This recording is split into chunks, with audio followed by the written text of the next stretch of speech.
Okay, hi there, this is Kim Willis, and I've got another little tip series as part of my Lead Incubator Course program.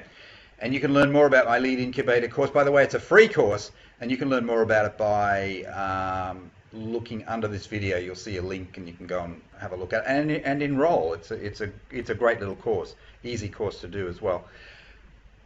The tip series I've got for you today is this one: 3 ways to establish authority in your niche. And boy, this is a big one.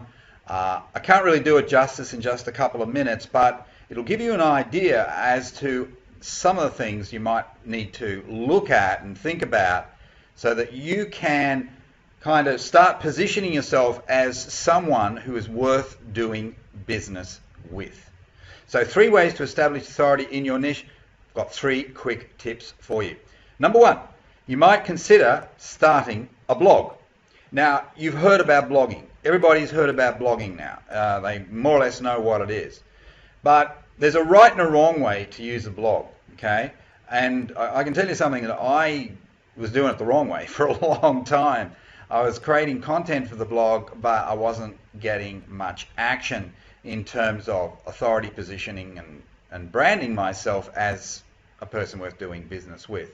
So I changed my approach. And as a result of changing my approach, I found that my conversions, because my Lead Incubator course is really about conversions, how to get more sales from the leads that you're currently generating.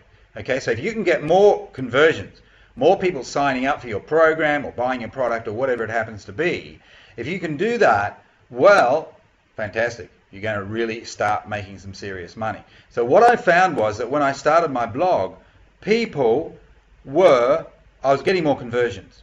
So more people were doing business with me.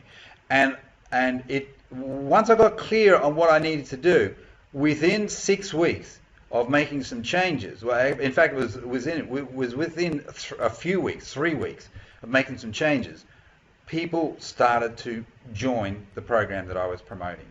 Made it easier, no question about that. The blog itself wasn't generating any traffic or leads in its own right. I was still doing that elsewhere, but the blog was helping with the conversions because it helped to position me as a person worth doing business with. Authority positioning, we call it. Number 2 is to open a YouTube channel. And if you haven't already done this, you should do it. You should open a YouTube channel, and then you can create some content for that channel. Now, not everybody feels comfortable about standing in front of a camera and recording some content. And of course, there are other issues in terms of what sort of content should you create. That's a separate topic, and in fact, I do talk about these issues in the Lead Incubator course. But you know, there are some easier ways of creating video content that don't require you to sit in or stand in front of a camera. Okay, I'm talking to you now in front of the camera as part of this PowerPoint presentation. But I could easily turn the camera off and just do the voiceover. You would still hear the words, you just wouldn't see my face. But I don't have any fear in terms of talking in front of a camera. But if you do, you could use a technique like that. There's various techniques that I cover in the Lead Incubator course, so have a look at that. I think you'll love it. And then the third tip is, of course, to create some content.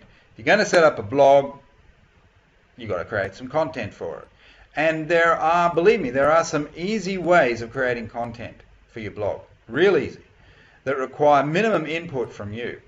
In fact, you can actually outsource the creation of content. That's another topic, but you can outsource the creation of content. But look, I like to encourage people to create content themselves. Once they get over their initial reservation and perhaps even fear, most people find it actually quite an enjoyable activity. And it could mean that it could require just a time input of 1 hour per week. In fact, when I first started with my blog, that's all I was doing. 1 hour per week creating content. I had a simple process that somebody taught me. I had the topic. I grabbed a lot of content from other sites. I reorganized it and repackaged it myself, and bingo, it became my content. And that's how I was able to create content, good content, in 1 hour or less per week. So look, creating content, a lot of people sort of feel uncomfortable with the idea, but if you're going to make money as an internet marketer, sooner or later you're going to have to embrace it. Sooner or later you're going to have to do it, because the internet is a content-driven platform. It's all about content, isn't it? Just think about it. When you've done a Google search, you're looking for content, aren't you? You're looking for content that may solve a problem or help answer some questions that you have about a particular topic. You're looking for content. It could be text-based content, it could be video or audio content, but you're looking for content. So if that's what the internet is all about, well, you just got to step up to the plate and become a content creator. And in the early stages, as I said, it could be that you're only spending an hour a week. Now, I would spend at least 5 hours a week creating content. I've grown to like it, even love it. It's good fun. It helps to build your brand and ultimately will generate you some leads as well. And they'll be good quality leads because people have already seen you before they make an inquiry. They've already seen your content. Okay, so that's it. Now, what you need to do is to enroll in my free Lead Incubator course. Yes, it's right. You heard me right there. It's free. It's a 12-part course. So what happens is that every day for 12 days, you will get an email with a link for the next lesson. Each lesson will take you about 10 minutes to complete. There may be 2 or 3 lessons that take a bit longer, but generally it's an easy course to do. It's a very easy course. I don't always go into a lot of depth. I'm really teaching principles and strategies with the course. If you want more depth, well, you can seek that elsewhere. In fact, I give you some recommendations as part of the course as to where you could go for that more in-depth information. All right.